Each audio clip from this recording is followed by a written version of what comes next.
आज की कहानी है एक पिता का आखिरी फैसला। उसने खुद को बाथरूम में बंद कर लिया। वह देर रात का वक्त था।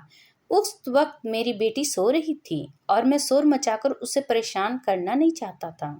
मैं बहुत घबराया हुआ था। मेरे बार बार जोर देने पर भी उसने दरवाज़ा नहीं खोला। मैं सोच रहा था कि क्या मैंने कुछ गलत किया है। मेरी पत्नी का फोन लगातार बज रहा था और वो उसे उठा नहीं रही थी। जब मैं उसका फोन उठाने गया तो उसने मेरे हाथों से फोन छीन लिया और बाथरूम में चली गई। उसने दरवाजा अंदर से बंद कर दिया। घबराहट में मैंने दरवाजा तोड़ा और उसके हाथों से फोन छीन कर देखने लगा। मुझे बड़ी हैरानी हुई कि उसने एक नंबर पर मैसेज भेजा था। इसी नंबर से उसे कुछ मिस्ड कॉल भी आई थी। मैसेज में लिखा था, मेरा फोन मत उठाना, अभी मेरा फोन मेरे भाई के पास है। यह मैसेज पढ़ने के बाद में डर सा गया और मैंने उससे कुछ नहीं कहा, क्योंकि मुझे लगा कि कहीं वो दोबारा बाथरूम में खुद को बंद न कर दे या खुद को कोई नुकसान न पहुंचा दे। अगली सुबह मेरे दो दोस्त घर आए और उससे बात करने लगे। मेरी पत्नी इन दोनों दोस्तों को अच्छे से जानती थी, क्योंकि वो अक्सर हमारे झगड़े सुलझाने हमारे घर आते रहते थे। मुझे और बेटी दोनों को छोड़ दिया। मेरे दोनों दोस्त मेरी पत्नी को समझा रहे थे कि वे मेरे साथ ही रहें, हमारे बच्चे के बारे में सोचें। उसके अलग हो जाने से हमारा परिवार खत्म हो जाएगा। लेकिन इस बार तो जैसे उसने अपना आखिरी फैसला ही कर लिया था।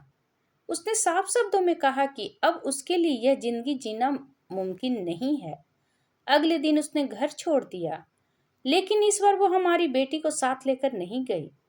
उसने मुझे और बेटी दोनों को छोड़ दिया।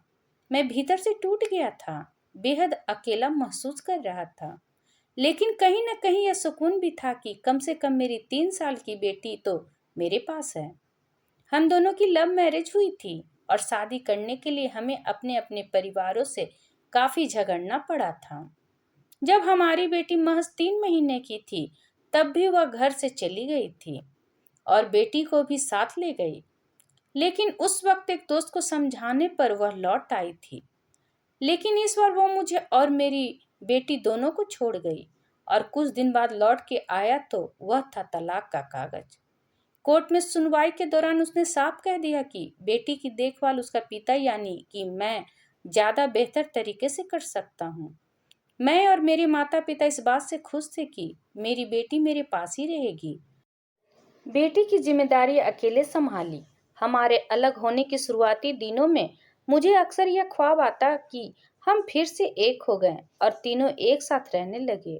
कभी कभी मुझे डर लगता कि कहीं किसी दिन वो लौट आए और मुझसे मेरी बेटी को छीन न ले। जब हम साथ रहते थे तो हम अपनी बेटी की जिम्मेदारियों को आपस में बांट लेते थे, लेकिन अब तो सारी जिम्मेदारी मुझे अकेली ही निभानी थी।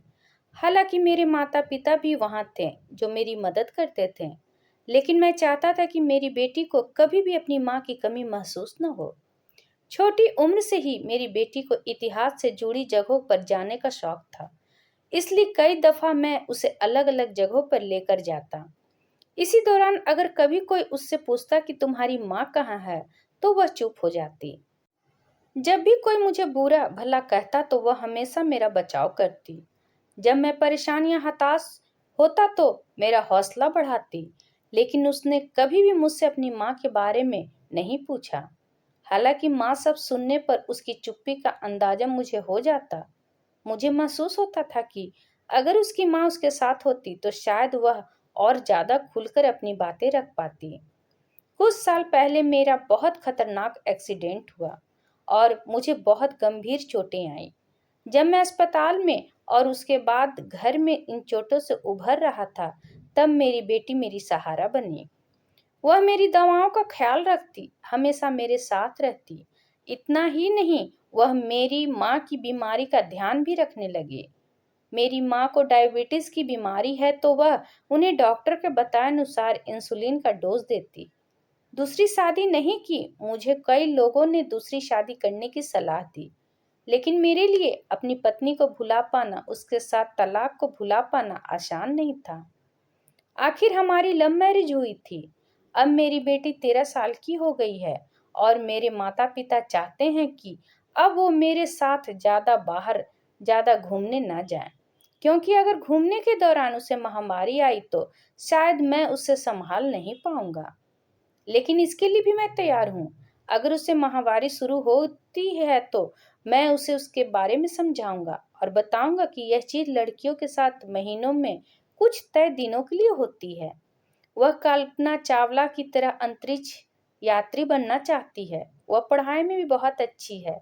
मेरी दूसरी शादी न करने के पीछे एक वजह यह भी है कि क्योंकि मुझे लगता है कि अगर दूसरी शादी कर ली तो शायद मैं अपनी बेटी को उतना वक्त नहीं दे पाऊंगा जितना अभी दे रहा हूँ।